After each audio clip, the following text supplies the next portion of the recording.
NCERT Class 8, Chapter number 3, that is Synthetic Fiber and Plastic. In my previous video, we have discussed about synthetic fiber, and in this video, we are going to discuss plastic. So, what are plastic? Plastics are polymer like synthetic fiber. As you have studied in my previous video that what is polymer? Polymers are the repeating units of chemical substances. That is what we call polymer. So, जो आपके plastics के जो polymer होते हैं, ये ज़रूरी नहीं है कि एक ये सिर्फ और सिर्फ ऐसे ही अरेंज हो, ये क्रॉस लिंक्ड अरेंजमेंट में भी लिंक हो सकते हैं. Like this you can see कि जो इसके पॉलीमर्स हैं ये एक लीनियर अरेंजमेंट में, एक सिंगल लाइन में अरेंज हैं, और इसमें क्या है, क्रॉस लिंक्ड अरेंजमेंट है.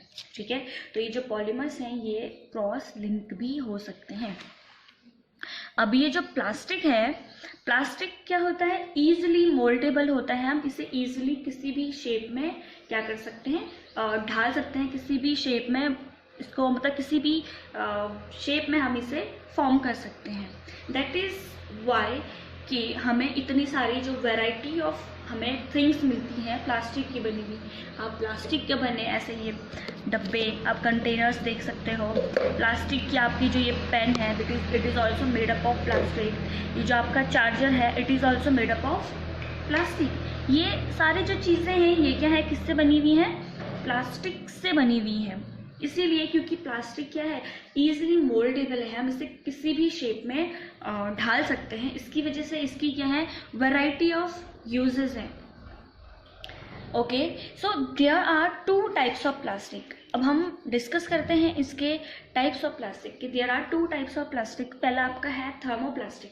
थर्मोप्लास्टिक कौन से प्लास्टिक होते हैं, थर्मोप्लास्टिक वो प्लास्टिक होते हैं जो जब हम उसे हीट करते हैं, हीट करने के बाद इट कैन बी बेंड और it can be deformed easily. हम उसे बेंड हीट करने के बाद हम उसे बेंड कर सकते हैं, डिफॉर्म कर सकते हैं. जैसे आपने देखा होगा आपकी हॉट वाटर बैग होती है, वो हीट करने के बाद क्या हो जाती है, बहुत ही फ्लेक्सिबल हो जाती है ना. सो ये जो आपके प्लास्टिक हैं, इस टाइप के प्लास्टिक को हम क्या बोलते हैं, थर्मोप्लास्टिक बोलते हैं. थर्मोप्लास्टिक के कुछ यूज हैं जैसे पॉलीथीन एंड पीवीसी. पीवीसी है पॉलीविनाइल क्लोराइड, ये भी क्या है आपके काइंड ऑफ प्लास्टिक है. फिर आपका पॉलीथीन. पॉलीथीन आप देख रहे हो इसमें पॉलीथीन, पॉली प्लस इथीन. ठीक है, it is use for making poly bags. ये कहाँ यूज होता है, it is use for making poly bags. Now next जो आपका प्लास्टिक है दैट इज थर्मोसेटिंग प्लास्टिक. अब ये जो थर्मोसेटिंग प्लास्टिक है, it cannot be deformed on heating and cannot be bent are called thermosetting plastic. The plastic which cannot be deformed and cannot be bent on heating, उन्हें हम क्या बोलते हैं, आपका thermosetting plastic बोलते हैं. like bakelite and melamine. Okay, अभी हमने पढ़ा कि bakelite and melamine क्या है. These are the examples of thermosetting plastics.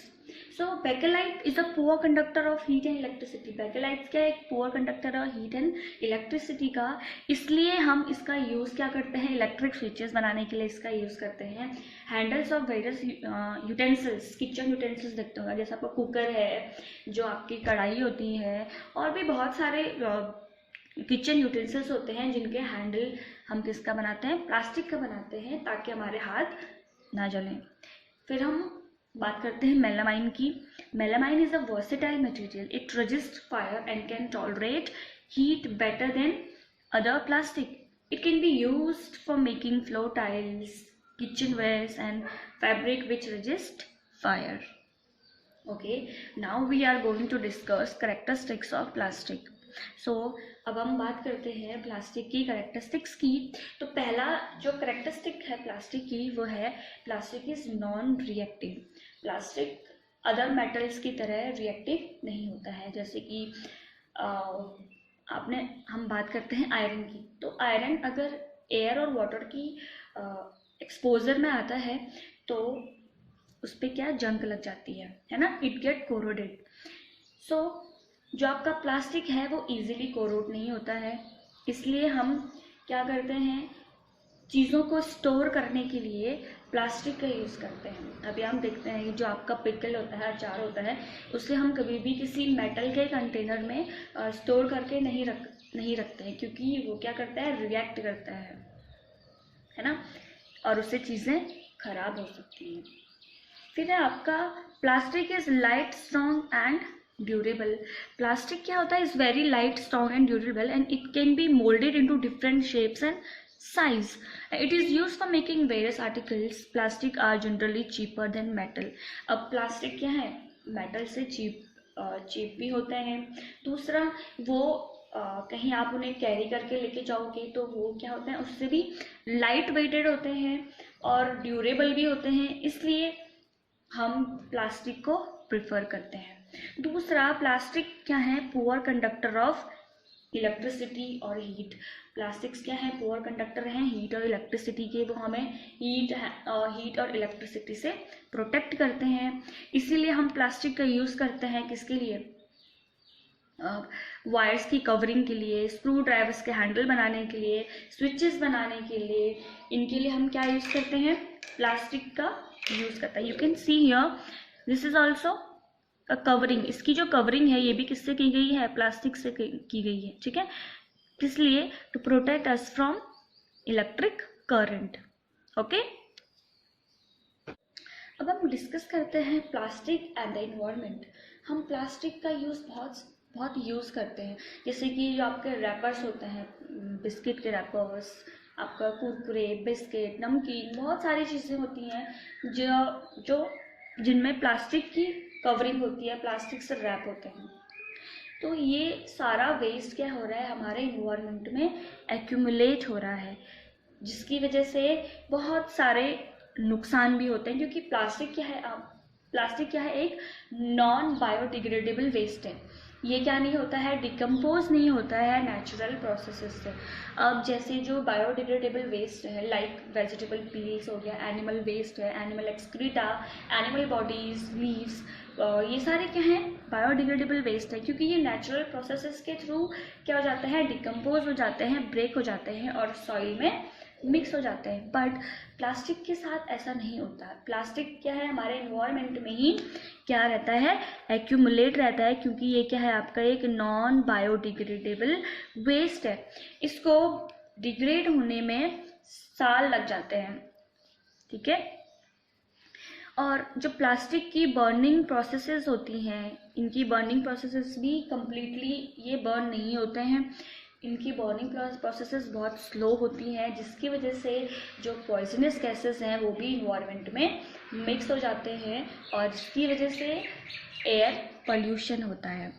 अब जो इसके कुछ और भी नुकसान है, जैसे कि जो एनिमल ईटिंग वेस्ट फूड होते हैं, दे swallow materials like polythene bags and wrappers of food, and it can choke their respiratory system and form lining in their stomach, which can even cause their death. So plastic, ऐसा नहीं है कि plastic का सिर्फ और सिर्फ फ़ायदा है, प्लास्टिक का नुकसान भी है। तो अब ऐसा तो नहीं है कि हम बिल्कुल ही प्लास्टिक का यूज़ बंद कर दें, क्योंकि प्लास्टिक कहीं ना कहीं हमारे लिए हेल्पफुल भी है। हम प्लास्टिक के यूज़ के साथ साथ हम क्या कर सकते हैं, कुछ ऐसे काम कर सकते हैं जिससे प्लास्टिक का यूज़ भी हो और उससे नुकसान भी कम हो। सबसे पहले तो हम क्या कर सकते हैं, जो प्लास्टिक का यूज़ है उसे कम कर दें। कैसे कम करेंगे कि जैसे हम मार्केट जाते हैं तो हम अपने साथ कॉटन बैग्स या फिर जूट बैग लेके जा सकते हैं सामान को कैरी करने के लिए। दूसरा, हम प्लास्टिक जो नॉन बायोडिग्रेडेबल वेस्ट है और बायोडिग्रेडेबल वेस्ट है, उन दोनों को क्या करें, सेपरेटली कलेक्ट करें, एक साथ ना कलेक्ट करें उन्हें। As a responsible citizen we should always remember the 5 principle: reduce, reuse, recycle, recover and refuse. हमें जो प्लास्टिक बैग्स हैं उनको कभी भी वाटर बॉडीज़ या फिर रोड पे नहीं फेंकना चाहिए। हम क्या कर सकते हैं, जो भी हमारे घरों में प्लास्टिक है उसको फेंकने की बजाय हम क्या कर सकते हैं, उनका रीयूज कर सकते हैं, उनको रिसाइकल कर सकते हैं, उनको रिकवर कर सकते हैं और रिफ्यूज कर सकते हैं. Okay, so that's it with your chapter. Now next chapter we will discuss in my next video. If you have any doubt or any query, so you can ask me below in my comment section. Thank you for watching.